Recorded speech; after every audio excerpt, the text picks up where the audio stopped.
What's going on, guys? Welcome back to the Hands-On channel. I'm glad you stopped by, and today I want to do something just a little bit different than we've been doing here recently. Change things up a bit. As you guys know that follow the channel, you know that I'm kind of a news junkie. I focus on the things that are going on around the country mainly, but also around the world. I mean, we're on the verge of World War III.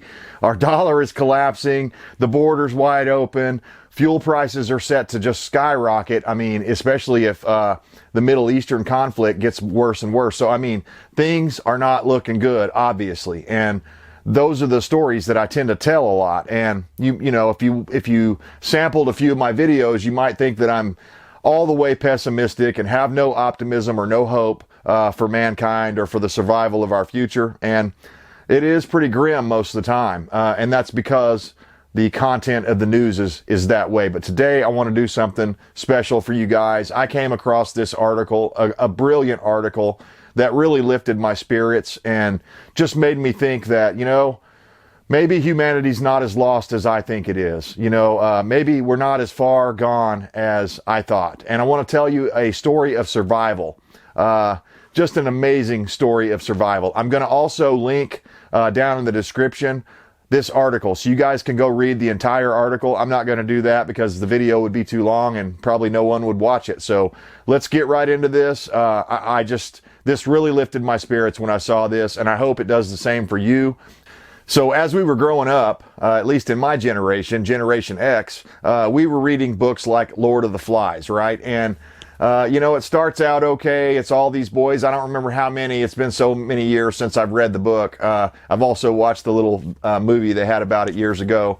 But it ends terribly. I mean, these kids end up, a couple of them get murdered and killed, and they form like little mini factions. They go very tribal in the Lord of the Flies. But this story is the real life story of the Lord of the Flies, like what actually happened. So the real story of the Lord of the Flies began in June 1965.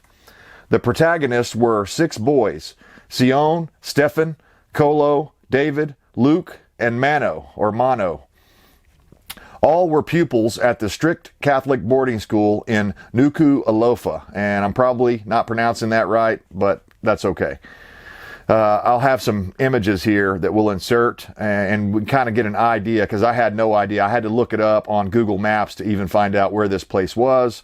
But it's basically out in the middle of the Pacific Ocean. So it's pretty far away from a lot of other places, 500 miles away from Fiji and stuff like that. So it's kind of out in the middle of nowhere in the ocean. But these boys, the oldest was 16 and the youngest was 13. And they had one main thing in common. They were bored witless, and you can imagine.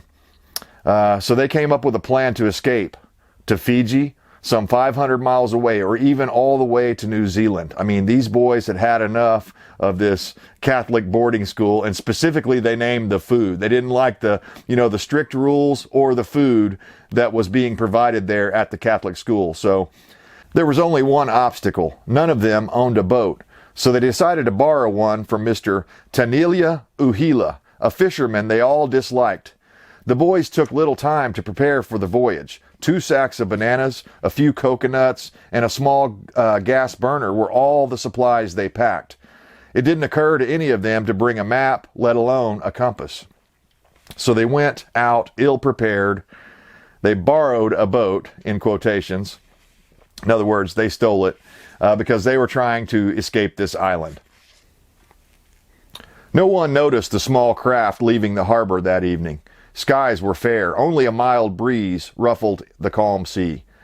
But that night, the boys made a grave error. They fell asleep. A few hours later, they awoke to water crashing down over their heads. It was very dark. They hoisted the sail, which the wind promptly tore to shreds. Next to break was the rudder.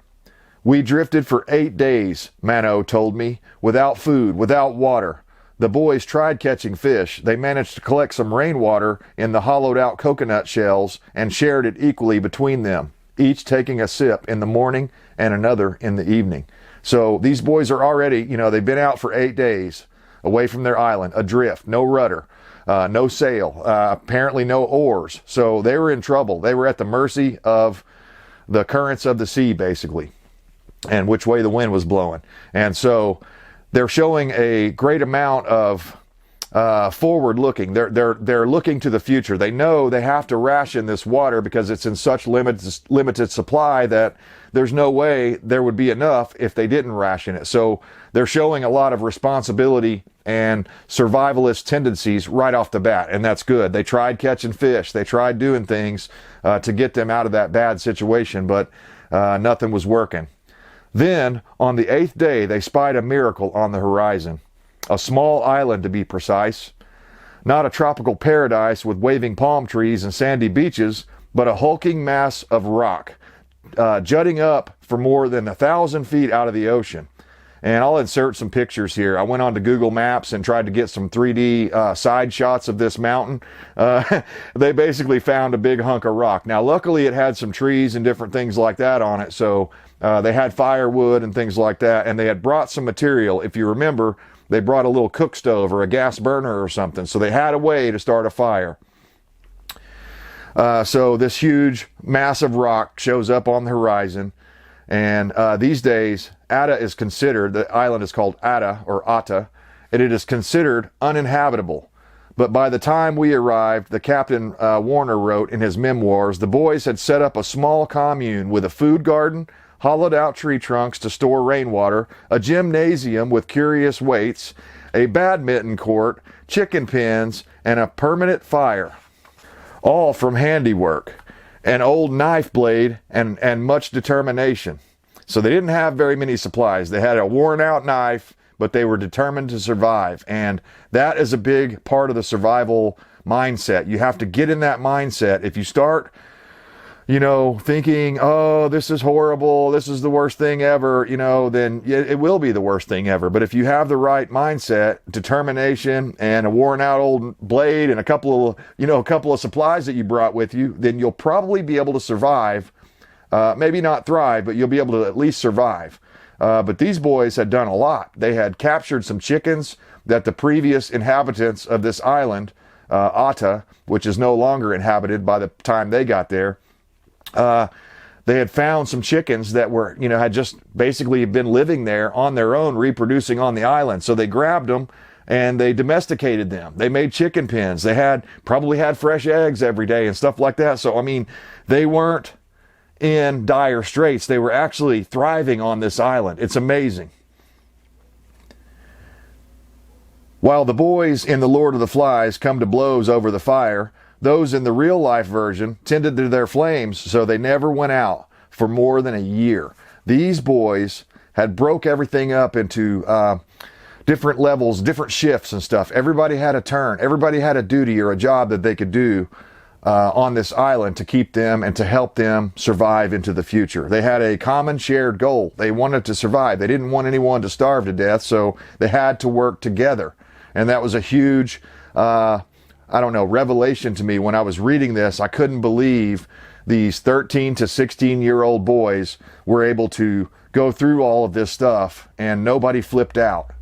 I just think it points out a great difference between the children of the 1960s and the children of today. And it's also pointing a finger at the public education system. So if it were me and I had young children, I'd be homeschooling my kids and teaching them as part of their studies. Part of that would be survival skills, things like that, in case everything goes sideways. These kids probably had basic survival skills. Some of them may have even been in the Boy Scouts or similar organizations to help teach them these skills. The kids agreed to work in teams of 2, drawing up a strict roster for garden, kitchen, and guard duty. Sometimes they quarreled, but whenever that happened, they solved it by imposing a timeout. So they had their own punishment system. I think that's amazing. Their days began and ended with a song and prayer. So I also think that's very important. They were from a Catholic school. They had a shared Christian morality. So that goes a long way. When you've got everybody else that has the same sort of ideology, basic, the 10 Commandments, if nothing else, even if you're not a Bible thumper, if you follow the 10 Commandments and that person over there follows the 10 Commandments, you're going to get along pretty well. And so When I hear people say diversity is our strength, I'm like, no, no, no, not at all. Christian morals has been our strength for, over 200 years here in the United States of America. Of course, it's starting to fade away. Colo fashioned a makeshift guitar from a piece of driftwood, half a coconut shell, and 6 steel wires salvaged from their wrecked boat. An instrument Peter has kept all these years. And Colo and the others played it to help lift their spirits. And their spirits did need lifting. All summer long it hardly rained, driving the boys frantic with thirst. I mean, they're surrounded by water, but it's salt water, and it'll kill them. And they had enough knowledge to know they can't drink that salt water. They weren't getting any rain, though, so they were hurting for certain. They tried constructing a raft in order to leave the island, but it fell apart in the crashing surf. And that would be very difficult if all you have is a worn out knife and, probably not a lot of rope or anything like that to lash the raft together. And that would have been really dangerous. If they would have got out there, those 6 boys on a raft, chances are the raft probably would have broken up and they probably would have died. So it's probably for the best that they got stuck. Worst of all, Stefan slipped one day and fell off a cliff and broke his leg. The other boys picked their way down after him and then helped him back to the top. They set his leg using sticks and leaves. "Don't worry," Sion joked.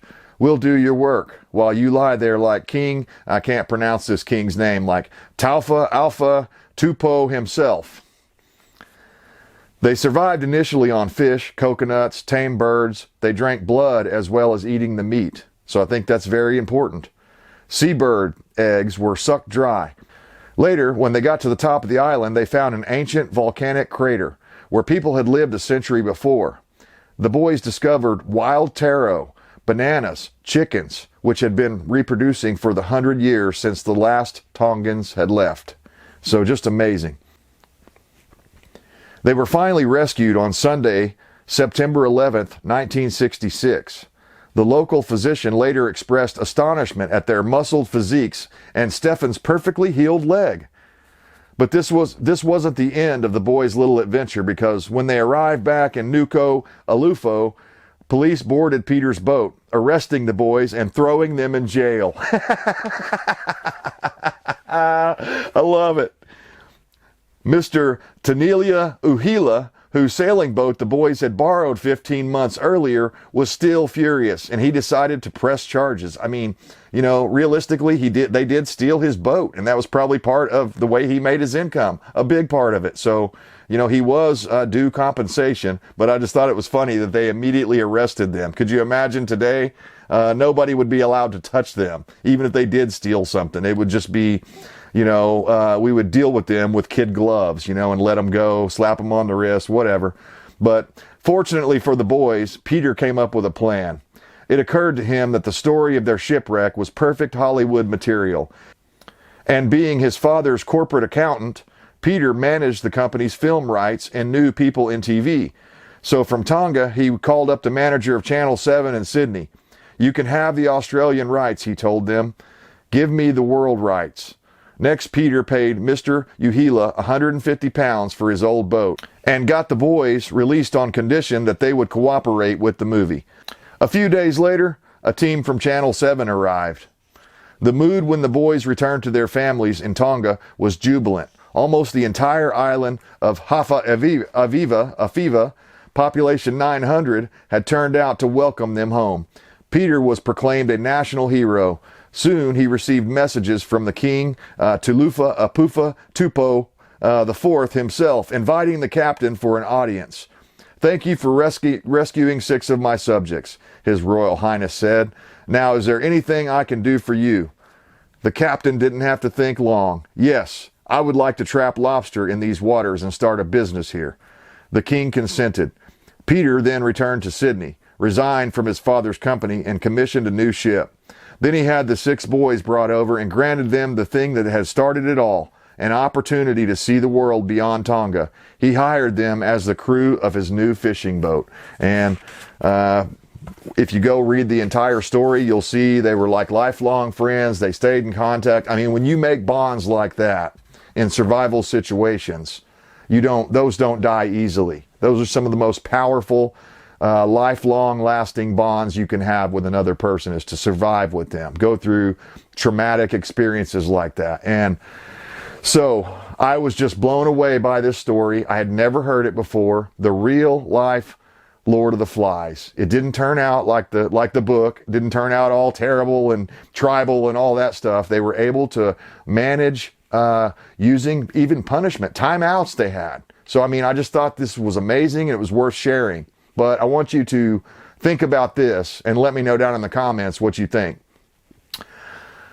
Would today's children be able to survive like these boys did? Or would it be more like Lord of the Flies, just because we're so divided in every different way? There are already, tribal factions, even in, schools, high schools, junior highs, things like that. These people in our society have divided us to the point where, skin color, sex, whatever.